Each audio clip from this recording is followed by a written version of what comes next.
नमस्कार, मी प्रियांका पाटील. आपण पाहत आहात राष्ट्रीय लोकराज्य न्यूज, निर्भीड बातम्यांचे व्यासपीठ. आज आपण दिवसभरामध्ये घडणाऱ्या घडामोडींवर नजर टाकूया. माननीय आमदार संग्राम भैया पुन्हा एकदा गेले 10 वर्ष आपण ते संग्राम भैयांना साथ दिली आणि त्या साथीचे रूपांतर आपण सर्वजण बघत असताना की नगर शहराचा कायापालट झाला. आताच त्यांनी सांगितलं त्यांच्या भाषणातून की कोणकोणते रोड. मला असं म्हणायचं की नगरमध्ये पहिल्यांदा आपण आल्यानंतर नगर शहराला खड्ड्याचं शहर असं म्हणायचो, पण आपण जर नगर शहरात सर्वत्र फिरत असतात तर आपण बघतात की आपल्याच परिसरात नव्हे तर सगळीकडे डांबरीकरण नसून सिमेंट कॉन्क्रीटचे रोड उरायले.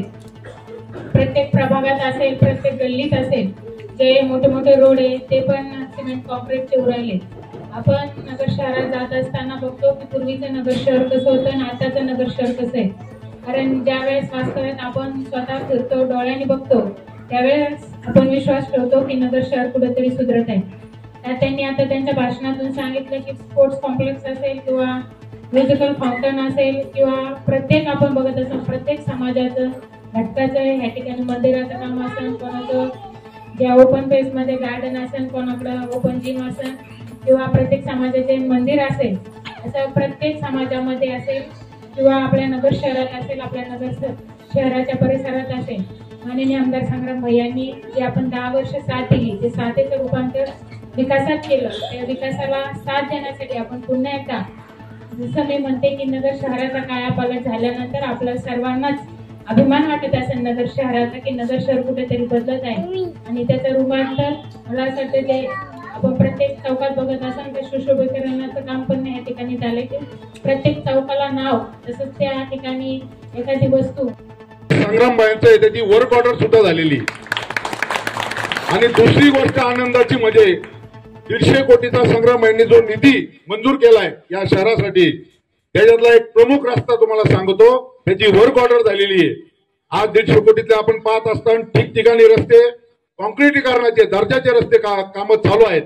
आणि त्याच्यातला एक प्रमुख रस्ता म्हणजे आपला, आता आपण छत्रपती शिवाजी महाराज पुतळा ते शनी मंदिर पर्यंत आपला रस्ता जवळजवळ पूर्ण झालेला आहे. डॉक्टर बाबासाहेब आंबेडकर पुतळा ते आपला शनी मंदिर हा सुद्धा कॉन्क्रीटीकरणाचा भायांच्या माध्यमातून पूर्ण झालेला आहे ढाळे पाटील.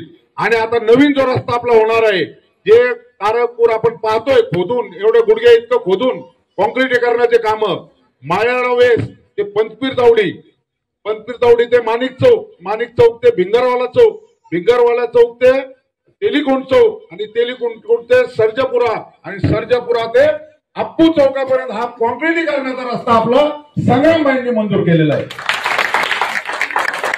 आणि आता रहदारीला अडथळा नको म्हणून आपण जे डीपी 24 रस्ते मंजूर केलेले आहेत, त्यापैकी 6 रस्त्यांचं काम आपण नगर शहरात पाहत असताना टिळक रोडचा रस्ता झालेला आहे आपला. आज तारकपूरचा रस्ता एक साईड झालेली आहे, काम चालू आहे. प्रत्येक ठिकाणी आपण पहा रस्त्याची जी कामं चालू आहे त्या 150 कोटीमध्ये चालू आहे. आणि ही विरोधक जे टीका करतात की या रस्त्याचे खड्डे खांदून ठेवलेत, खड्डे खांदून नाही ठेवले, ते रस्त्याची कामं चालू आहेत तिथं आणि धूळ उडती.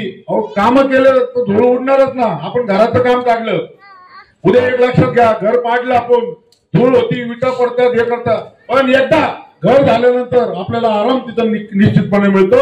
आणि हे 2 महिने या रस्त्यांमुळे आपल्याला गैरसोय होणार आहे. बायांचं म्हणणं आहे की तकलीफ नाही, गैरसोय आपली आता 2 महिन्याची. पण हे रस्ते झाल्यानंतर तुम्हाला सांगतो 15, 20, 25 वर्ष हे रस्ते दर्जेदार बायांनी केलेले आणि टिकाऊ रस्ते केलेले आहेत. आणि ह्या रस्त्यावर म्हणजे जे टीका करतात बाहेर जोक मारला की जेव्हा हे रस्ते आमचे 150 कोटीतले होतील, विरोधक जे टीका करतात त्यांनी त्या रस्त्यावर जावंच नाही. मग आता इथून पुढे जेव्हा रस्ते होतील तेव्हा तुम्ही टीका करता ना, मग त्या रस्त्यावर तुम्ही जाऊच नका ना. आता ते टप्प्याटप्प्याने कामं चालू आहे. तुम्हाला सांगतो भोसले आकड्यामध्ये म्युझिकल फाउंटन आपण पाहिलं असेल. सगळ्यात महत्वाचं बाळासाहेब देशपांड्याच्या धर्तीवर गोरगरिबांच्या लोकांसाठी मोठं हॉस्पिटल, 27 कोटीचं हॉस्पिटल आता जवळजवळ त्याचे 4 ताज्या बातम्यांसाठी आणि अपडेट्ससाठी राष्ट्रीय लोकराज्य न्यूज चॅनलला सबस्क्राईब करा, तसेच लाईक आणि शेअरही करा.